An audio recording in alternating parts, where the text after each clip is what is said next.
Cynthia Brewer. Thank you for having me here to speak. Thank you to all of my wonderful colleagues up here. Kind of feel out of place a little bit because of all of the amazing things that they do for the industry. On my side, it's a little different. So as much as I would love to say that, you know, the landscape in Florida and the cannabis in Florida, the patients are getting, everybody is testing for all the bad stuff and the good stuff, and everyone's passing, and it is sunshine and rainbows. But that is not the case. That is not the case. We have a lot of the MMTCs utilize our testing services at our lab. We have tested for 12 to 14. We currently test for a little less than that. So, I mean, it's unfortunate that you can give results to someone that are unfavorable, and you're held responsible.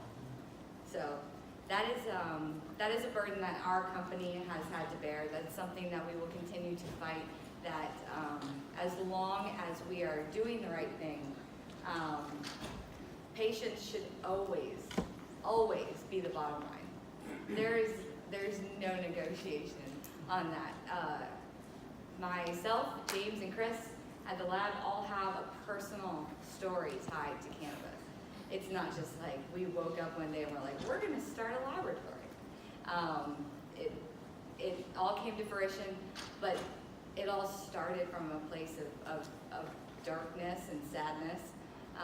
I had my grandfather diagnosed with advanced renal cell carcinoma. He got sick in the wrong state. He watched my grandmother receive treatment utilizing the cannabis program out in California for end of life, and she got to live the rest of her life.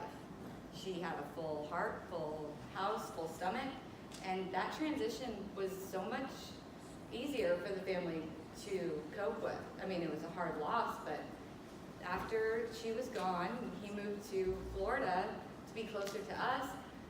10 years later, he got the almost exact same diagnosis, and the treatment was Optivo, or the other cocktails that they would put him on. When one didn't work, they'd put him on a different one. And you're watching your loved one slowly just deteriorate, and there's nothing you can do. You know that the medicine's out there, it's just not available in Florida. And he's being punished because it's not here yet. We weren't ready yet. So obviously I made a decision, a conscious decision as a grown-up, to make sure he understood what I was going to do, but he had already seen it with his own eyes, so he was on board 100%. And we took him off the Optivo, and we put him on cannabis. It wasn't here yet, but we found some, and it worked. And he had a 30-day diagnosis.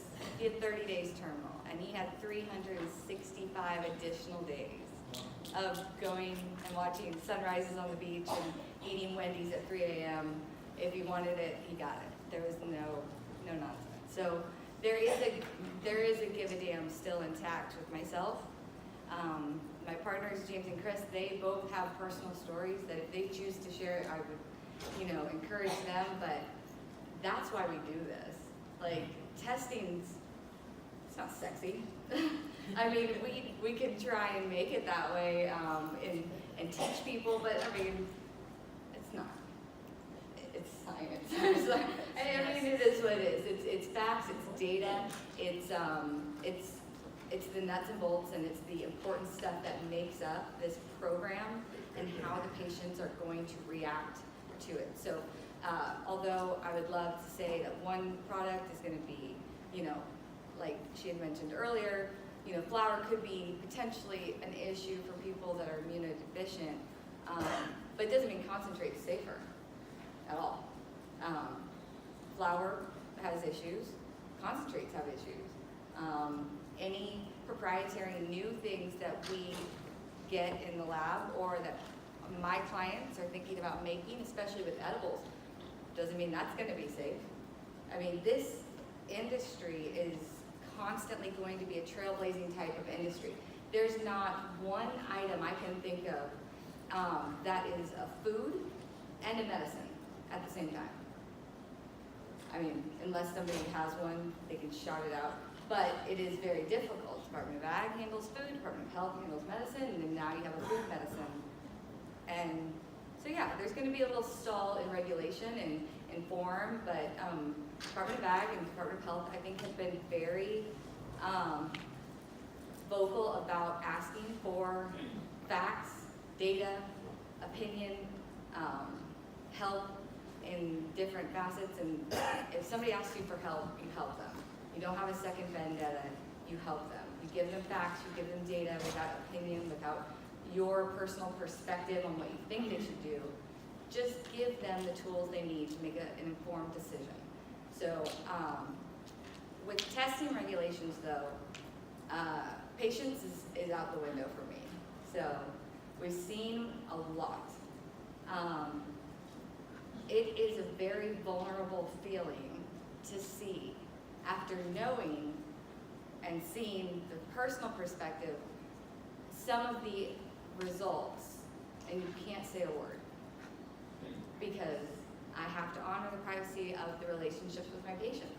So I am on pins and needles. My team is on pins and needles waiting for these regulations to be released.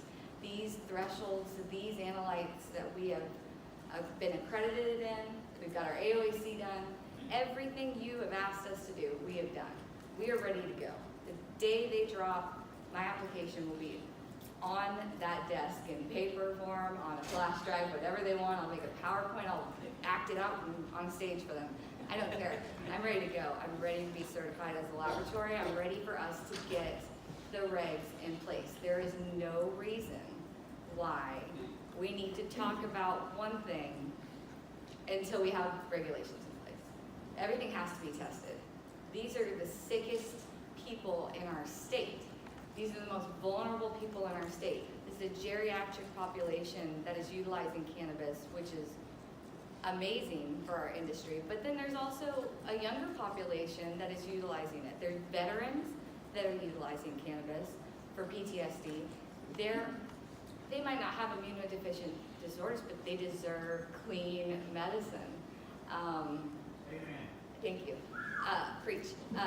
So I really feel like before we even explore finalizing another section of 381.986, we need to get 381.988 done, because the production of edibles, as much as I'd be enthusiastic about that, testing, safety, like this should be a no-brainer. Now, I understand that challenges and rules and all this stuff, but I would hope nobody would challenge a testing rule.